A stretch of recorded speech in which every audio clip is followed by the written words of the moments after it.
Assalamualaikum warahmatullahi wabarakatuh.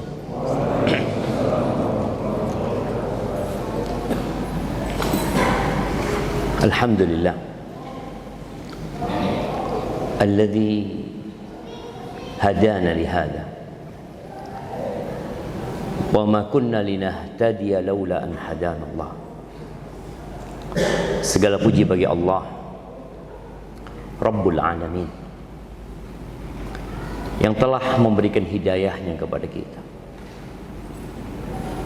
menunjuki kita jalan kebenaran, menguatkan hati dan menggerakkan langkah kaki untuk meniti jalan menuju kepada Allah Azza wa Jalla. Yang kalau bukan karena hidayah Allah, kita tidak akan seperti ini. Kita nggak akan dapat hidayah. Kita semua tahu bagaimana bapaknya Nabi Ibrahim, Azar. Bagaimana istrinya Nabi Nuh alaihissalam. Bagaimana putranya Nabi Nuh. Maka hendaklah kita senantiasa bersyukur atas nikmat yang Allah berikan kepada kita. Allahumma salli wa sallim ala abdika wa rasulika sayyidina wa maulana Muhammadin wa ala alihi wa ashabihi ajma'in, amma ba'd. Ahibati fillah, kita semua belajar bahwa di antara tujuan diutusnya Rasulullah sallallahu alaihi wasallam adalah menyempurnakan akhlak.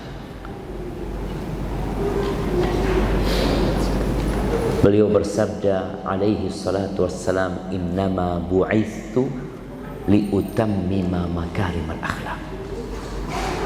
Sejatinya aku diutus itu untuk menyempurnakan akhlak-akhlak yang mulia. Dan untuk mencapai akhlak yang mulia itu, jalan yang paling utama adalah memperbaiki akidah, memperbaiki keimanan. Kita tahu akhlak ini ada dua. Ada akhlak yang bawaan lahir. Antum dapat melihat orang itu dermawan sejak lahir. Dan orang itu bakhil juga dari lahir. Kadangkala mereka terlahir dari rahim yang sama, tapi dengan karakter yang berbeda. Di hadis yang diriwayatkan Imam Ahmad kalau nggak salah, bahwa Rasul sallallahu alaihi wasallam bersabda, innallaha khalaqa Adam min qabdatin qabadaha min jami'il ard. Sesungguhnya Allah menciptakan Nabiullah Adam alaihissalam dari segenggam tanah yang diambil dari seluruh jenis tanah yang ada. Fa'ata banu Adam ala qadril ard. Akhirnya anak cucunya Nabi Adam ini modelnya, bentuknya itu sesuai dengan kadar tanah yang dia diciptakan dari. Ada yang putih, ada yang hitam, ada yang merah. Wa ma baina dzalik, ada yang antara itu, dia nggak putih, nggak hitam. Kemudian juga dikatakan sama Nabi alaihi salatu wassalam, wa minhumul hazan wassahl. Ada di antara manusia itu yang enak diajak muamalah. Orangnya itu ya Allah nyeneng no hati, kata orang Jawa itu, menyenangkan hati. Jual beli sama dia enak, ngobrol sama dia enak, tapi ada yang ruwet. Sesuai dengan tanah. Tanah itu ada yang mudah dibentuk. Antum lihat ya, para pengrajin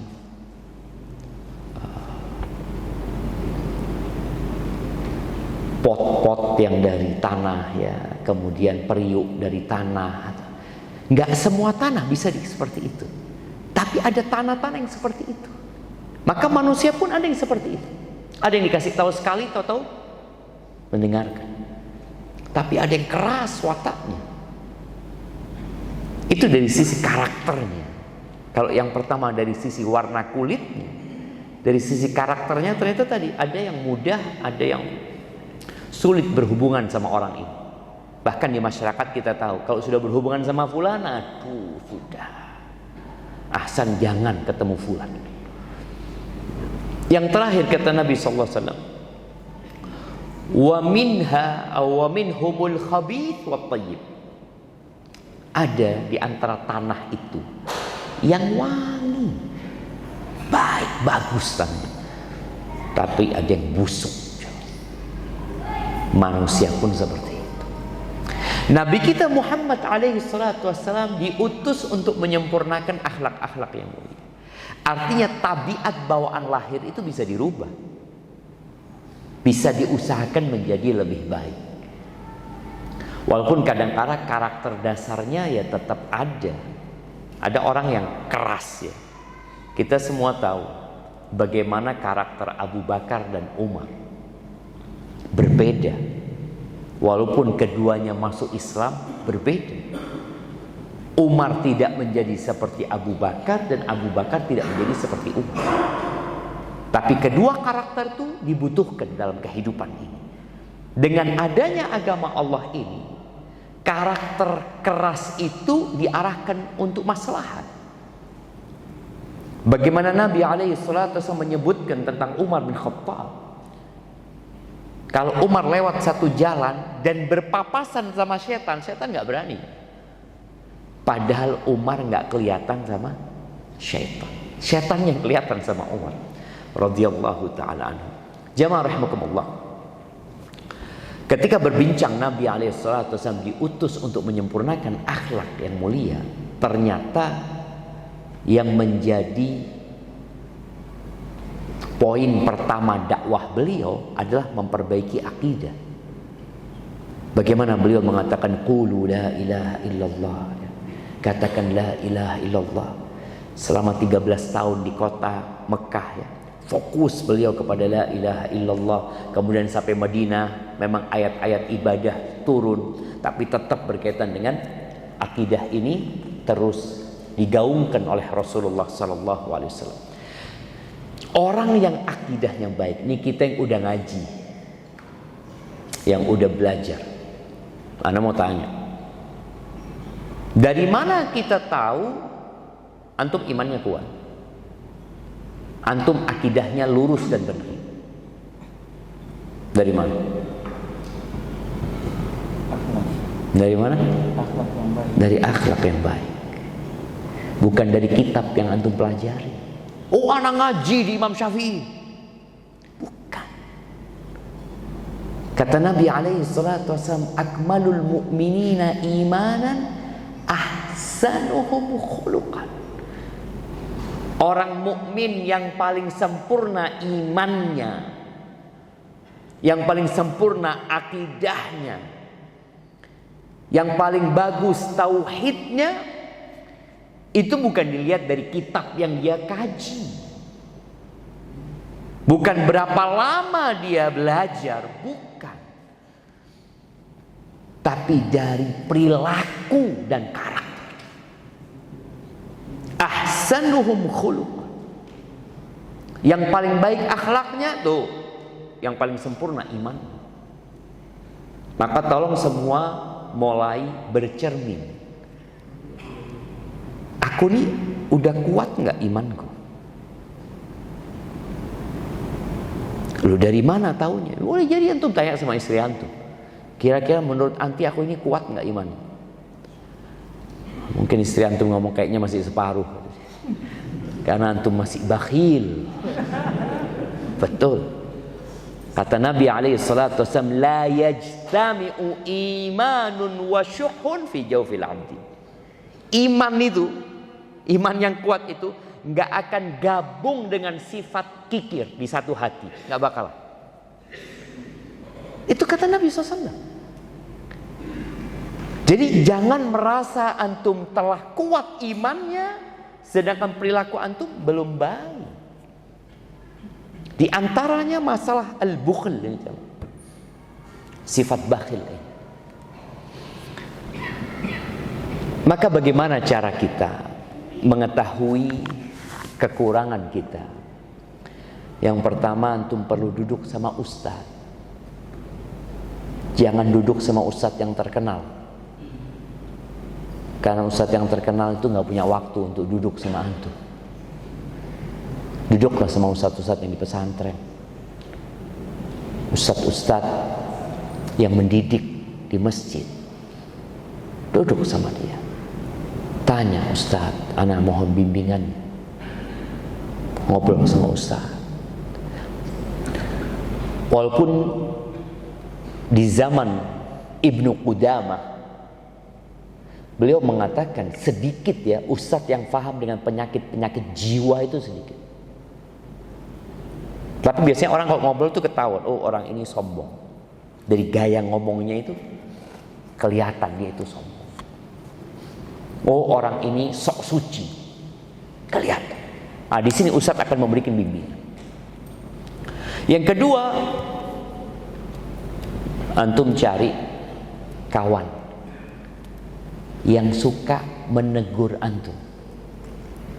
Kita ini biasanya suka dengan kawan yang selalu memuji kita. Rubah sekarang, antum cari kawan yang bukan memuji, tapi memberikan koreksi. Sejak awal antum katakan, syuf, ana mau bersahabat sama antum, tapi syaratnya satu. Apa syaratnya? Watawasau bil haq watawasau bis sabr. Kalau aku nggak benar, tolong kasih nasihat. Kenapa? Karena kawan ini kan kemana-mana bareng, tahu dengan karakter temannya ini. Umar bin Khattab radhiyallahu anhu mengatakan, rahimallahu mra'an ahda ilayya uyubi. Semoga Allah merahmati seorang hamba yang menghadiahkan kepada aku aib-aibku, kekurangan-kekuranganku. Dan saudara kita itu cermin buat kita. Al-mu'min mir'atu akhi. Ana ini nggak tahu kalau ternyata di jidat ana ini ada debu. Kenapa? Karena ana nggak bisa ngelihat jidat ana. Ana juga nggak tahu kalau ternyata ada nasi yang sedang nempel di jenggot ana. Karena ana nggak kelihatan. Siapa yang lihat? Orang lain.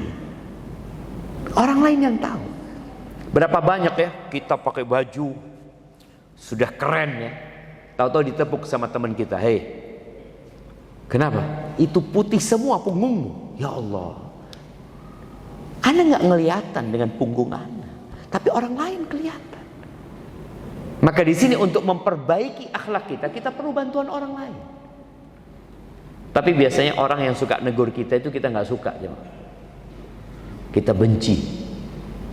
Bahkan kita mungkin gak akan berkawan dengan dia lagi. Yang ketiga, kalau antum gak punya kawan yang jujur, banyak kawan-kawan yang penjilat, yang hanya cari manfaat dari kita. Kalau antum gak dapat teman yang jujur, teman yang baik, ya udah, antum manfaatkan omongan orang-orang yang gak suka sama antum. Kenapa? Karena orang yang gak suka sama kita itu dapat melihat kekurangan kita di dalam baju kita. Orang yang gak suka sama kita, orang yang benci sama kita, Allah, kebaikan kita pun jadi keburukan buat dia. Ya udah, manfaatkan antum. Wa ainur ridha an kulli aibin kalilatun kama anna ainas sukhti tubdil masawiyah. Orang kalau sudah suka itu semuanya jadi baik. Orang kalau sudah suka sama antum nggak ada jeleknya antum. Masya Allah. Mungkin kalau antum punya 10 jempol antum akan kasihkan kepada dia. Tapi orang kalau sudah benci, tadi keburukan-keburukan akan terlihat. Maka kalau antum nggak dapat Kawan, manfaatkan lawan. Jangan cari lawan ya. Tapi biasanya ada orang nggak suka sama kita.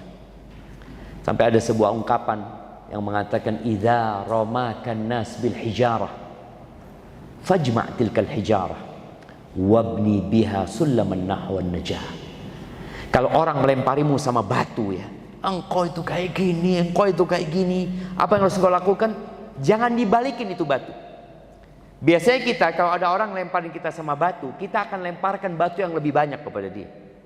Oh, fulan memang hasut sama Ustaz, iri. Jangan. Antum duduk, dengarkan dan perhatikan. Kumpulkan batu-batu itu. Mungkin ada batu yang kecil, ada batu yang besar, kumpulkan. Antum bangun anak tangga menuju kesuksesan antum. Karena terus terang tadi, kita ini makhluk yang sudah ditakdirkan berbuat salah. Kullu bani Adam khata. Udah. Antum jangan sok suci. Semua anak Adam itu berbuat salah bukan sekali. Khata, suka berbuat salah.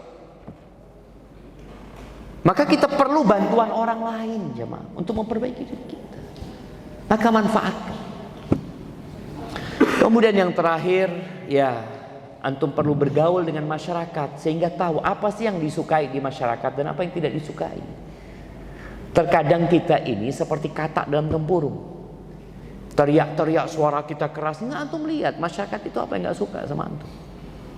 Dengan bergaul kita jadi paham, oh ternyata nggak bagus ya seperti itu. Ana masih ingat dengan satu pemandangan yang Ana dapatkan ketika Ana SD. Waktu itu kita hari Ahad biasa di kampung itu gotong royong bersih-bersih. Pada saat bersih-bersih, tahu-tahu ada seorang naik sepeda. Di atas sepedanya dia panggil kawannya yang sedang istirahat. Panggil, ngobrol, terus pergi orang itu. Subhanallah, Pak RT itu ngomong. Nah, ini anak-anak kata dia, termasuk akhlak yang kurang baik kata dia. Orang itu kalau punya perlu di atas mobil atau motornya, ya hendaklah turun. Ini sebagai bentuk, ya menghormatin orang yang di bawah kata dia. Oh, paham aneh. Makanya orang kalau tanya, kalau antum tersesat kemudian tanya di atas mobil, nggak turun antum, biasanya antum akan disesatkan sama orang Jawa. Pak, mana tempat ini? Oh iya, mau ke tempat ini. Lurus, terus kemana nggak tahu sudah. Tapi kalau antum turun, antum mengatakan assalamualaikum, ahlan, mohon maaf, mau tanya ini, orang akan menghormatin antum. Maka di sini pentingnya kita bergaul dengan masyarakat. Tapi yang bergaul sama masyarakat ya harus sabar, karena antum akan disakiti sama mereka. Barakallahu fiik, itu mungkin dapat Anda sampaikan. Semoga bermanfaat buat kita semuanya dan semoga kita menjadi lebih baik. Perbanyak doa dalam memperbaiki akhlak juga. Baca doa, Allahumma hassanta khalqi fa ahsin khuluqi. Ya Allah, engkau baikkan rupaku, penciptaanku, maka perbaikilah atau indahkanlah akhlakku. Hadza wa sallallahu ala nabiyyina Muhammadin wa ala alihi wa sahbihi wasallam.